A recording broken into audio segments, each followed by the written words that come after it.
Hey everybody, this is Michael Howard with MUSEA. We had some more visitors come by the lab today, so we like to wrangle people in to our YouTube channel every time they stop by.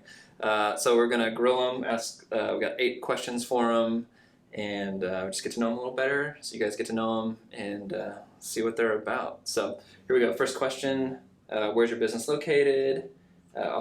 First introduce yourself. So first names, Yes. where's your business located, and the type of photography you guys specialize in. Yep, so we are Jordan and Alaina, and we are based here in Nashville. Jordan. Right.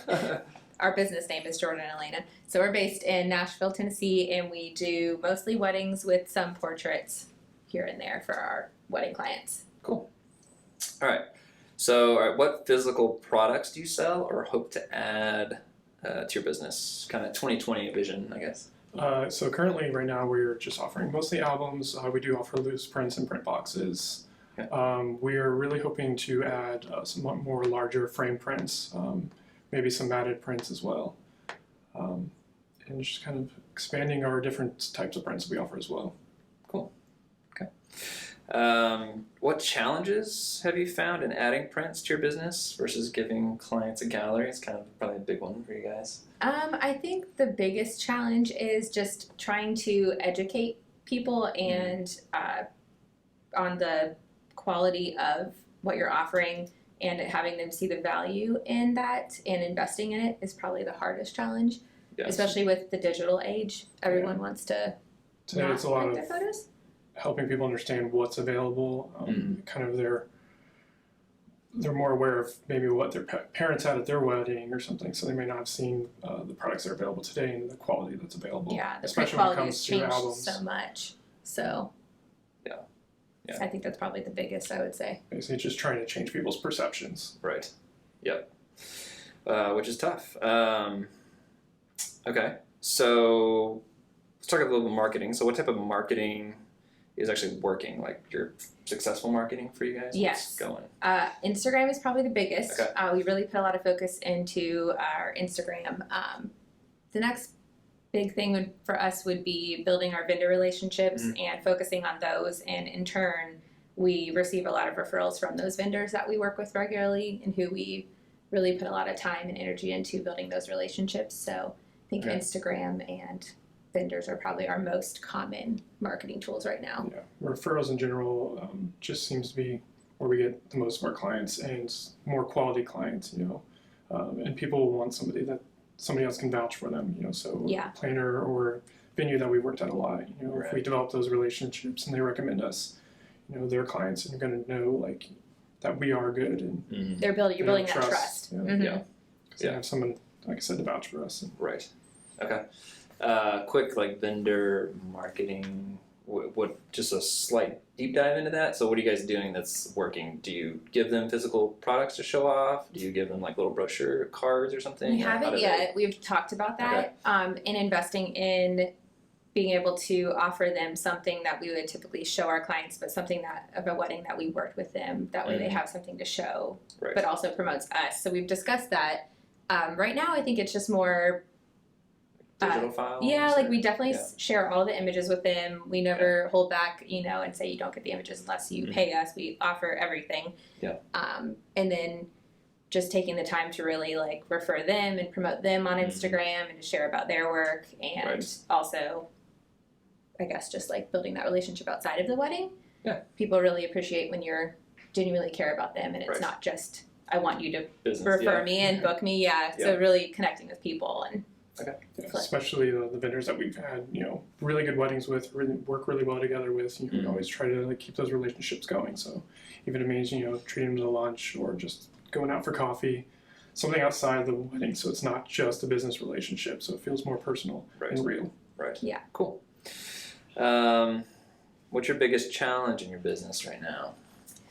I think right now it would be not feeling like we have to book every single client that comes our way. Yeah. It's a struggle because it's a paycheck and you need the money, but we also want to keep our sanity and love our job and our career just as much. We don't want to regret anything. Yeah, So you that's can never underestimate the value of your sanity and just, working in the arts, for most people, this is going to be something they're passionate about. It's not just a job to them. So to just take on clients that you're kind of weary from the beginning, or that we're gonna be a little stressful for you, or just not a good fit. They don't fit well. Doesn't mesh they have well. different, and trying to like fit yourself into what they want. It's not going to make you happy. You're not going to enjoy what you're doing, and which is the reason that most people get into photography. Right. It's not just a business. It's something that you're passionate about. So we don't want to lose that passion. Lose the zest for it. Yes. Okay, so how do you guys kind of build a business in a world when kind of everyone's a photographer, especially here in Nashville? It's like you're either a musician or you're a a photographer, Or both. or both.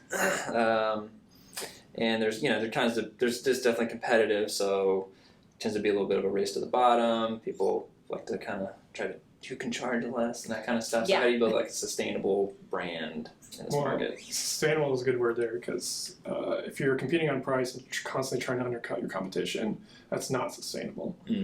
That's why so many businesses fail in the first few years. Is they don't charge enough, and you may be booking 50 weddings. But if you're charging too little, you're not covering your costs. You're just gonna teeter out soon enough. Yeah. So you really have to know your value, what you're worth, and not worrying so much about what everyone else is doing.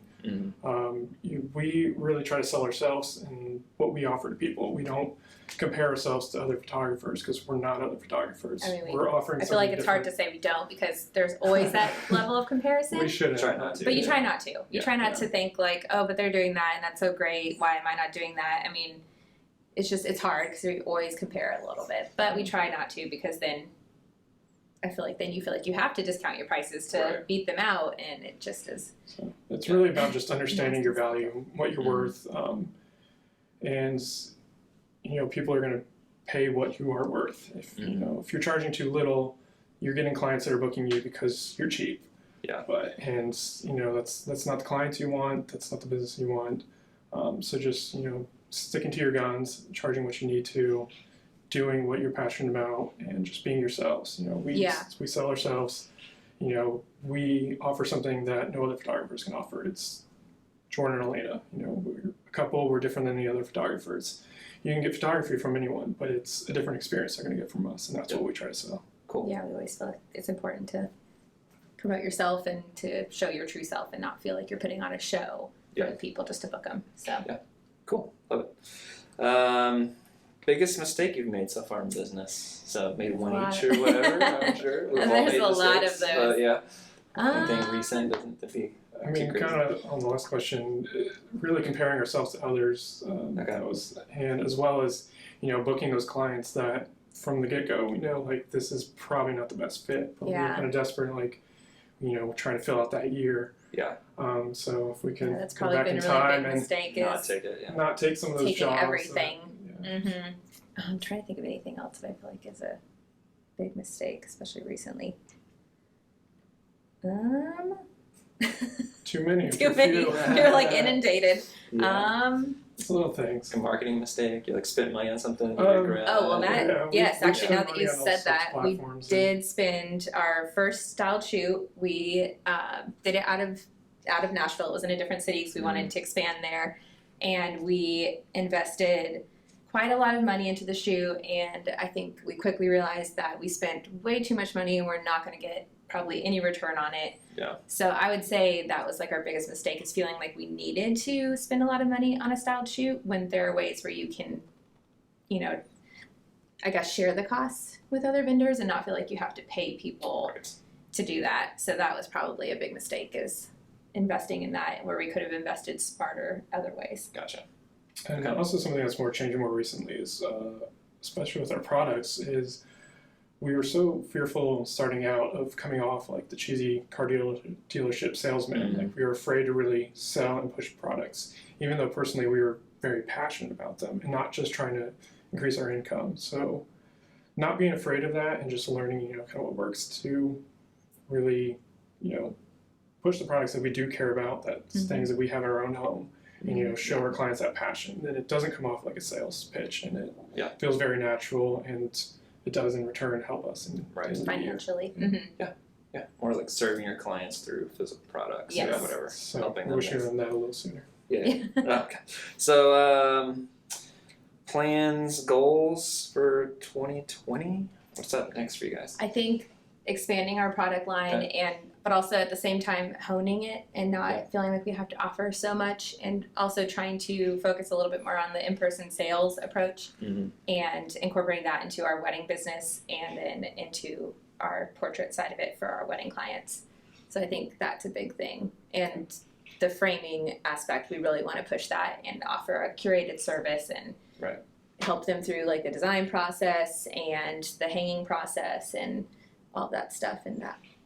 And we're in the midst of a rebrand right now, and part of that rebrand is offering new products, pushing all these heirlooms for our couples, which is a big part of who we are and what we offer.